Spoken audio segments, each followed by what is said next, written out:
ഇന്ന് തന്നെ ഡൗൺലോഡ് ചെയ്യൂ. കാണൂ നിങ്ങളുടെ ഫേവറേറ്റ് ഷോസ്.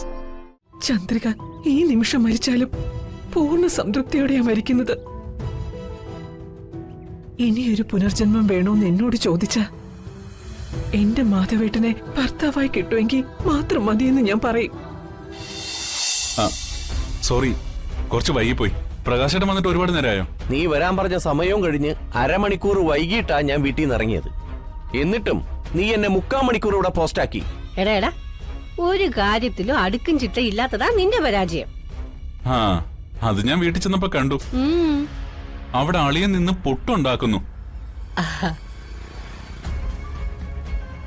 എല്ലാം നല്ല ക്ലീൻ ആൻഡ് ക്ലിയർ. ആ പാവത്തിന്റെ നട്ടലിന് തേയ്മാനമായി. സത്യം പറഞ്ഞ അളിയനെ കണ്ടപ്പോ എനിക്ക് സഹതാപം തോന്നിപ്പോയേട്ടാ. അളിയനെ അടുക്കള ജോലിക്ക് പോലും സഹായിക്കുന്നില്ല എന്നുള്ള കാര്യം പോട്ടെ, അളിയൻ മക്കൾക്ക് വേണ്ടി സ്കൂളിൽ കൊണ്ടുപോകാൻ പൊതിഞ്ഞു വെച്ചിരുന്ന പൊതിയെടുത്ത് അകത്താക്കിയിട്ട ഈ പെണ്ണുമുള്ള ഇപ്പൊ എന്റെ കൂടെ വന്നിരിക്കുന്നേ. നീ കൂടുതലൊന്നും പറയണ്ട. എന്റെ വീട്ടില് സതീഷേട്ടനാണെങ്കിലേ നിന്റെ വീട്ടിലത് നീയാ. ഇതങ്ങനെ കണ്ടാ തീരാവുന്ന പ്രശ്നമേ ഉള്ളൂ. ഓ അതൊക്കെ വീട്. നമ്മൾ ഇപ്പൊ വന്ന കാര്യത്തിലേക്ക് കടക്കാം. എടാ, നമ്മൾ എന്ത് വില കൊടുത്തും അച്ഛന്റെ പിറന്നാൾ ആഘോഷിക്കും. അത് നീ വിചാരിക്കുന്ന പോലെ അത്ര എളുപ്പമുള്ള കാര്യമല്ല.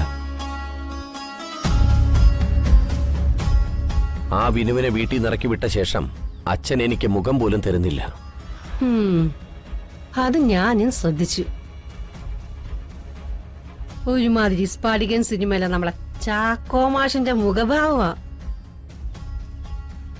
എന്നോടും അങ്ങനെ തന്നെ അച്ഛന്റെ ആറ്റിറ്റ്യൂഡ്. അന്ന് വിനുവിനും മീനാക്ഷിക്കും മുറി കൊടുക്കാതെ ഞാൻ പൂട്ടിക്കൊണ്ട് പോയില്ലേ, അന്ന് തുടങ്ങിയതാ. ഇതിപ്പോ ആരെ കൊണ്ട് പറയിപ്പിച്ചാലാ അച്ഛൻ പിറന്നാൾ ആഘോഷിക്കാന്ന് സമ്മതിക്കുന്നത്? മാധവൻ നായരെ ഒരാള് പറഞ്ഞാ കേക്കും. അയാള് പറഞ്ഞാൽ മാത്രം. അതാരാ? അച്ഛമ്മ. സംസാരശേഷിയില്ലാതെ തളർന്നു കിടക്കുന്ന അച്ഛമ്മയെ കൊണ്ട് തന്നെ പറയിപ്പിക്കാന്നോ? ഓ, നിന്റെ കൂടെ ജീവിക്കുന്ന സതീശൻ അളിയനെ ഭ്രാന്ത് പിടിച്ചില്ലെന്ന് ആലോചിച്ച് ആശ്വാസം. എടാ, എനിക്കറിയാവുന്ന സത്യം ഞാൻ ഷെയർ ചെയ്തു. ഇനിയിപ്പോ നിങ്ങൾ പറ. പറഞ്ഞാൽ അച്ഛൻ നിരസിക്കാത്ത ഒരാളുണ്ട്. അച്ഛന്റെ മാനസപുത്രി, എന്റെ ഭാര്യ സുചിത്ര. അത് ശരിയാ. സുചിത്രയെടുത്തി പറഞ്ഞ അച്ഛൻ കേക്കും. പക്ഷേ അവള് പറയില്ല. പിന്നെ എന്ത് തേങ്ങയ്ക്കാ ഇത് പറഞ്ഞത്? ഓ, ഒരു സുഖം, ഒരു മനസുഖം. മനസുഖത്തിന്റെ കാര്യമൊക്കെ അവിടെ നിക്കട്ടെ. നമ്മൾ ഇങ്ങനെ റോഡിൽ നിന്ന് അച്ഛന്റെ പിറന്നാൾ എങ്ങനെ ആഘോഷിക്കാമെന്ന് ആലോചിച്ച് നിന്നാലേ വല്ല പാണ്ടിലോറിയത് നമ്മൾ ചാവത്തേ ഉള്ളൂ.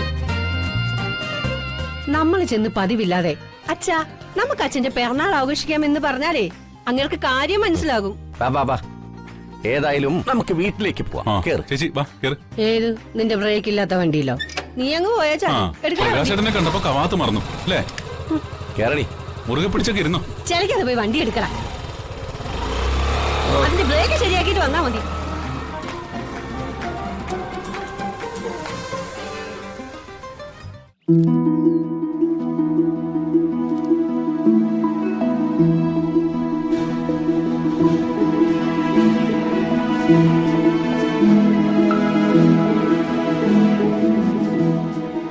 വീട് മുഴുവൻ മാറാല പിടിച്ചു. വീട്ടിൽ മാത്രമല്ല ചന്ദ്രു, മാധവന്റെ മനസ്സിലും മാറാല പിടിച്ചു തുടങ്ങി.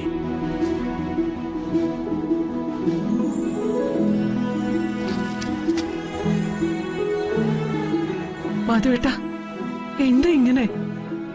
മനസ്സിനാകെ ഒരു ഭാരം, ഏതോ വലിയൊരു പാറക്കൽ എടുത്തു വെച്ചിരിക്കുന്നത് പോലെ.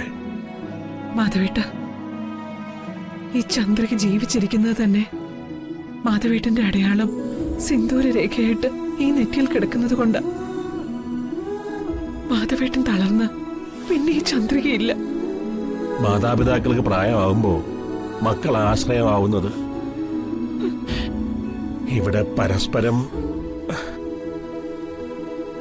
ചിലപ്പോഴൊക്കെ എന്റെ ചന്ദ്രനെയും കൂട്ടി എങ്ങോട്ടെങ്കിലും ഇറങ്ങിപ്പോയാലോ എന്ന് വിചാരിക്കും.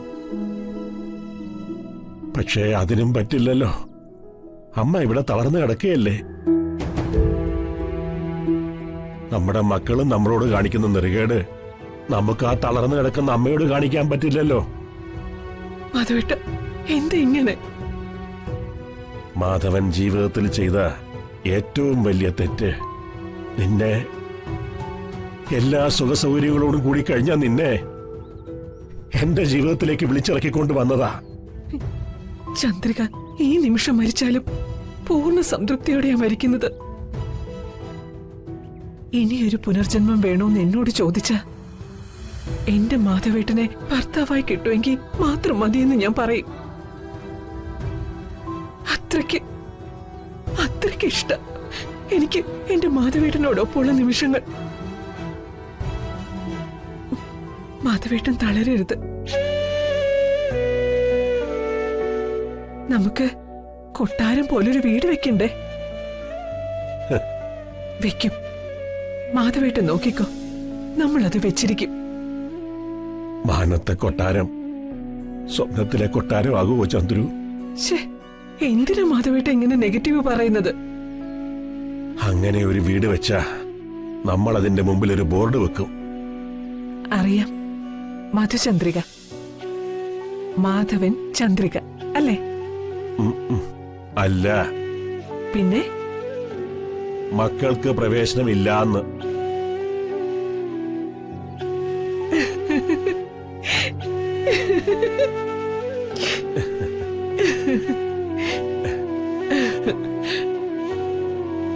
ആ, നീ വാ, ചായ കുടിക്കാം.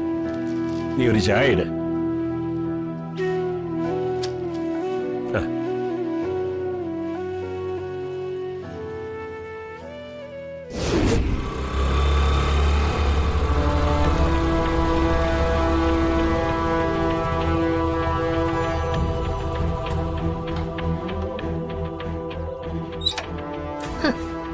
നമ്മള് വരുന്നതേ അവര് കണ്ടു കാണും.